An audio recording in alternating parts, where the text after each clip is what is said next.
Finishing this game is a real drag gun. It's Dragon Spirit on TurboWorks Episode 9.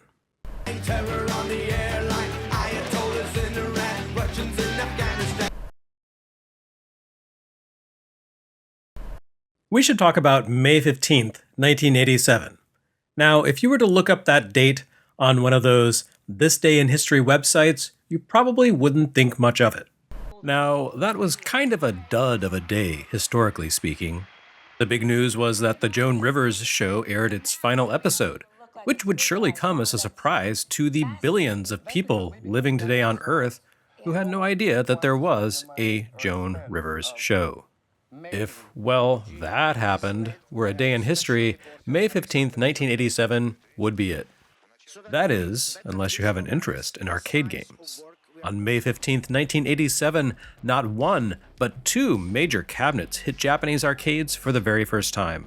One of them contained a game that we saw a few episodes ago, a little shooter called R-Type. The other is enshrined here in this episode with a TurboGrafx 16 port, Namco's Dragon Spirit.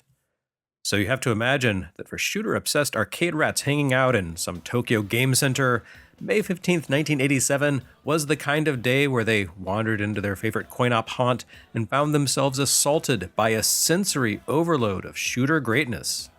R-Type and Dragon Spirit both represented next-generation takes on established coin-op shooter hits. The former deliberately built on the principles of Gradius, evolving the horizontal shooter concept by simplifying the weapon upgrade system while greatly expanding the role of the option companion element as seen in Konami's game. Dragon Spirit, on the other hand, presents a new and different take on Xevious. That's right, reset the damn counter again.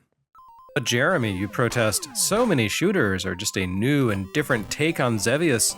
Honestly, I'm very tired of all the new and different takes on Xevious you keep covering. Why do you keep doing this? Why should I care about this one? Well, Strawman video commenter, I'm glad you asked in my vivid imagination.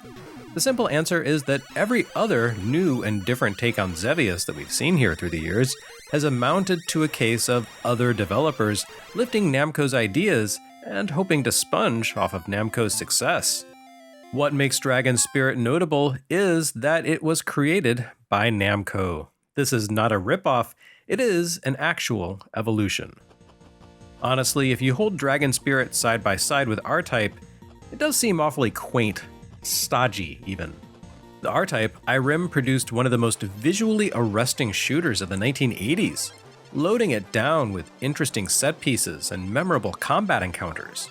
Dynamic bit companion mechanic, which tied into many of the game's moment-to-moment tactics, introduced an interesting element of flexibility that gave players the ability to approach combat scenarios in different ways while also demanding a certain degree of mastery of the game's underlying concepts. With its vivid, grotesque visuals and set-piece style level design, R-Type made an incredible impression on gamers in the late 80s and ended up having nearly as much influence on game aesthetics as Xevious did on gameplay design. Was, by all measures, a landmark work. Dragon Spirit, on the other hand, feels determinedly old school by comparison. You won't really find set pieces here, simply a series of standalone stages with their own visual design and specific hazards or gimmicks. But there's nothing in Dragon Spirit as bizarre as the most famous bosses in R-Type. No stages as elaborate and inventive as the enemy battleship you slowly dismantle. And certainly no play mechanics as adaptable and varied as R-Type's bit. That's okay. The game doesn't have to be a dramatic, inventive creation that shatters preconceptions and breaks new boundaries of game design in order to be good. Iteration can be just as good as invention. And good thing of it too, because Dragon Spirit feels like the most traditional and typical of the entire lineup of TurboGrafx shooters for 1989.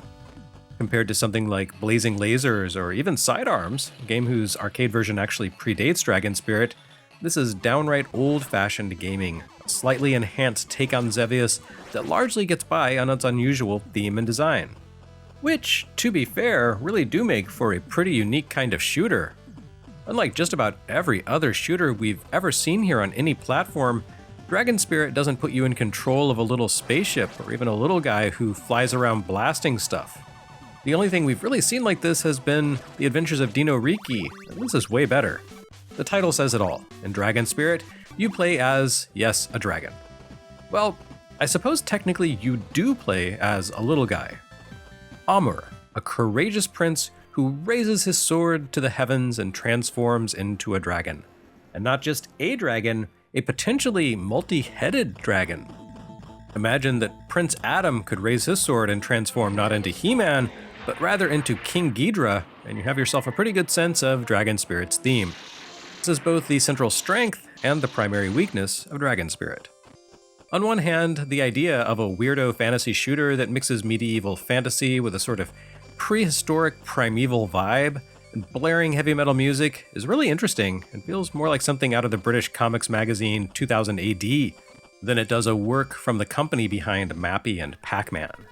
Dragon Spirit doesn't really have a single unifying theme to its world beyond exotic creatures and refugees from the fossil record stole a princess and want to kill your dragon spirit. This gives it a sort of fever dream surreality, the kind of bizarre mishmash of an experience that lends itself so well to games of this era. On the other hand, it does make for a really difficult shooter. Not that this should be news for a TurboGrafx 16 shoot 'em up, but Dragon Spirit comes by its intense difficulty in a very different way than, say, Sidearms. Where Sidearms sincerely seemed to have it in for the player, filling the screen with enemies and projectiles that doggedly chased down the hero's avatar and just kept going and going, Dragon Spirit takes a more traditional approach. Again, despite its weirdo theme, this is a very old-fashioned take on the shooter, and that means it doesn't adhere to, for example, the conventions of the Danmaku format. Rather than filling the screen with curtains of projectiles and enemies but giving your ship a tiny hitbox to enable you to maneuver around the hazards, Dragon Spirit fills the screen with a moderate amount of projectiles and enemies and gives your ship a hitbox that appears to extend to the entirety of your dragon's body, even the wings. To make matters worse, your primary power-up path consists of sprouting new heads and making your dragon larger, which is to say, making your dragon's hitbox larger as well. The deadlier you become, the deadlier the threat the world around you represents. Which is not to say that this is some game-changing risk-reward scenario. Under no circumstances would you ever want to skip upgrades in Dragon Spirit and fly around with a single head, because each new head your on-screen avatar acquires increases your firepower. This is not unlike in Galaga 90, where the power-up pathway consists of making your fighter a larger target, but also multiplies not only its attack power, but also the width of your blasts. It's a trade-off, yes, but one with such disproportionately great benefits that it doesn't exactly feel like a compromise. Actually, come to think of it, Galaga 90 makes for a great point of reference when explaining Dragon Spirit. Both games build on formative Namco shooters from the early 1980s, adding more elaborate visuals and power-up systems lacking in their predecessors. You can also tell that neither development team set out to revolutionize the medium or create some genre-defining work. They just made damn good shooters with direct ties to some of the foundational classics of the format. I'd say that the introduction of a power-up system does more to distinguish Dragon Spirit from Xevious than its fantasy-tinged setting does. Which is not to say that its combat sandbox doesn't feel distinctly different from Xevious's. Dragon Spirit is distinctly pattern-based and lacks the dynamic, reactive nature of Xevious's enemies. The game doesn't get harder the better you play. The bad guys start aggressive and stay that way.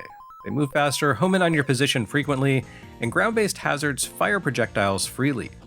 A few enemy types explode into indestructible shrapnel when destroyed, and many stages include environmental hazards like the fiery volcano blasts in level 2. Dragon Spirit also includes more than one type of boss. Some are very interesting, while others are total duds or pushovers, though none have the iconic style of the Andor Genesis. In other words, Xevious was a slower, more zen-like experience. Dragon Spirit forces you to play more attentively, memorize patterns, and learn a wider variety of enemy behaviors.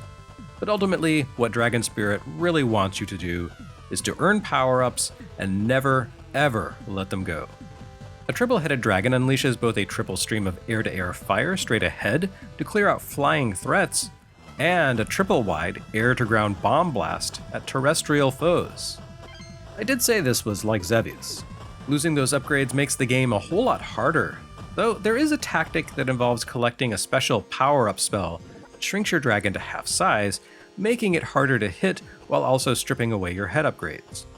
Dragon Spirit uses a largely linear power-up scheme that builds your power in stages when you reveal icons from ground-based targets, which, again, feels like an evolution of Xevious' famous secret bonuses that appeared when you bombed specific spots. Collecting blue icons causes your dragon to mutate and grow an extra head, while red icons upgrade your firepower from weak fire bursts to scorching pillars of flame. A single blue icon is sufficient to cause you to sprout another head, but you need to gather up multiple red icons before your attack strength improves. This is indicated in the lower right-hand corner by the fire meter, which, incidentally, is accompanied by a life meter.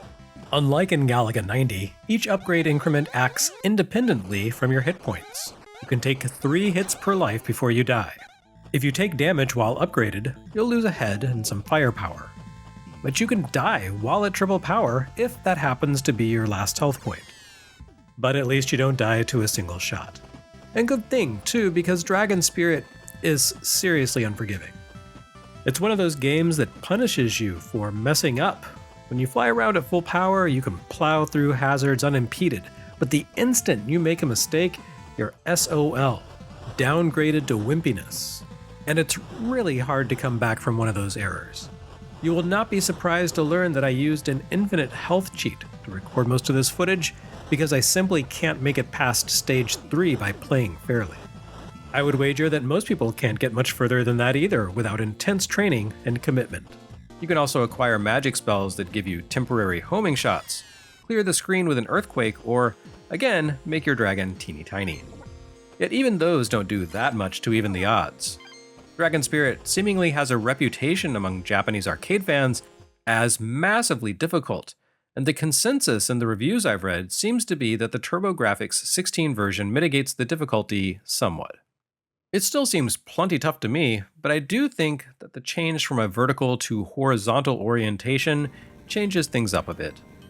You have less time to react to threats approaching from ahead, but at the same time you have a lot more lateral space in which to dodge fire. Despite the obvious change in screen orientation, Dragon Spirit does a solid job of adapting the arcade game to fall in line with the TurboGrafx 16's growing reputation for near-perfect coin-op conversions. The home version loses some background detail, such as the parallax layers in the cave stage, and it drops an entire stage while redesigning a couple of others. But hey, it still fared better in being compressed down for a PC Engine HuCard than its birthday sibling R-Type did. The entirety of Dragon Spirit nearly fits on a single chip instead of having to be split across 2 full-price releases. So, score 1 for Namco. And for those who demand a more faithful arcade experience, well, Dragon Spirit does include a hidden arcade mode. This requires you to soft reset the game 57 times, which is a bit silly. But I guess it wouldn't be much of a secret if it were easily accessible. The arcade mode reflects the original cabinet's vertical orientation, though it's kind of a fake out. Rather than actually rotating the screen orientation and allowing you to turn your 100-pound, 27-inch CRT set sideways, the secret mode creates a faux vertical format for a standard orientation screen. The general consensus online appears to be that the game simply adds pillar boxes to the side of the screen to change a 4:3 image into a fake 3:4 image, but I don't think it's as simple as that. There's not much visual information being lost this way, so it's not doing just a pan and scan crop to the game. Poking around, it turns out the TurboGrafx 16 hardware has the ability to run in a few different screen resolution modes.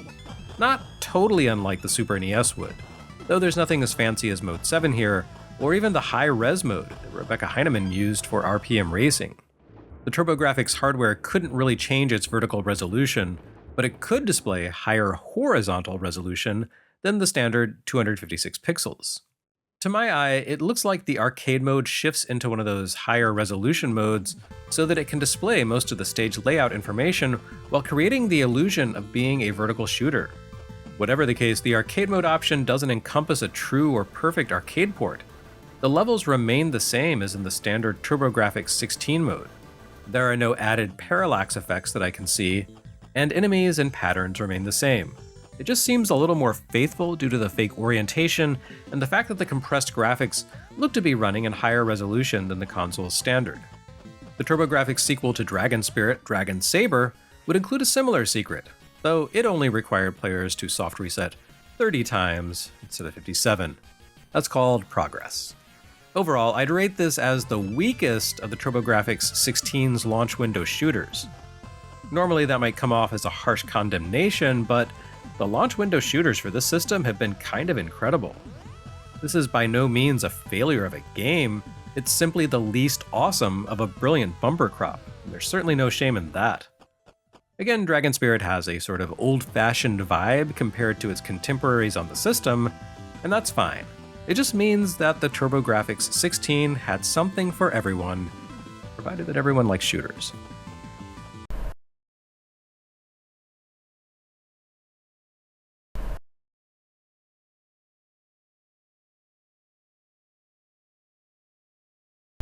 Ah heck, let's mix it up. Next time on TurboWorks, it's a game that's not a shooter.